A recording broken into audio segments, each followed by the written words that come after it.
Selamat datang di dunia yang penuh dengan kegelapan dan misteri.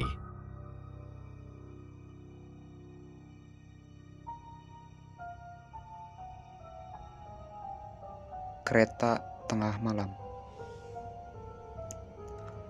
Di suatu malam yang dingin, Dimas, seorang pria muda yang baru saja pulang kerja lembur, menaiki kereta terakhir yang menuju ke desanya. Kereta itu terlihat biasa saja, namun suasana di dalamnya terasa sangat aneh dan sunyi. Penumpang hanya beberapa orang, kebanyakan tertidur, sementara yang lainnya memandang kosong keluar jendela. Dimas duduk di dekat jendela, memperhatikan stasiun demi stasiun yang dilewati. Setelah beberapa stasiun, dia menyadari ada sesuatu yang janggal.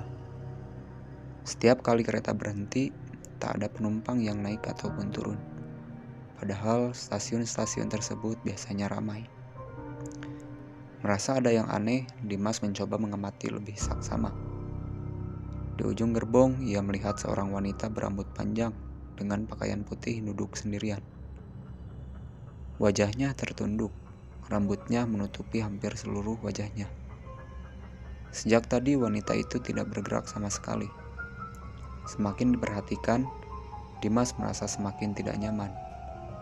Naluri memperingatkannya untuk menjauh.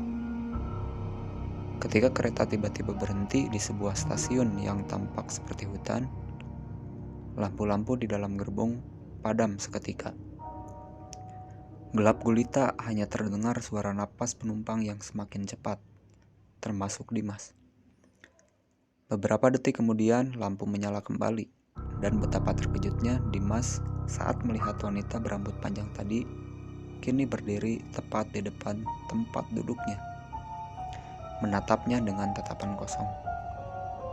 Tanpa pikir panjang, Dimas berdiri dan mencoba berlari ke gerbong berikutnya.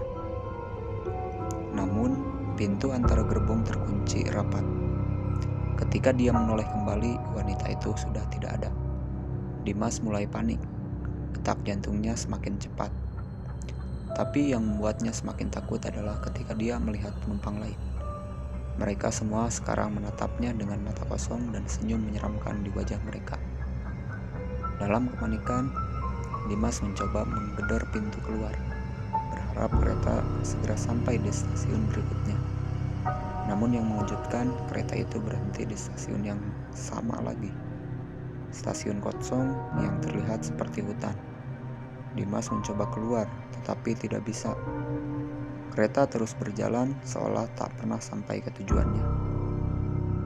Hingga hari ini, kereta itu masih terus melaju tanpa henti, membawa Dimas dan penumpang-penumpang lainnya yang entah kapan atau kemana mereka akan tiba.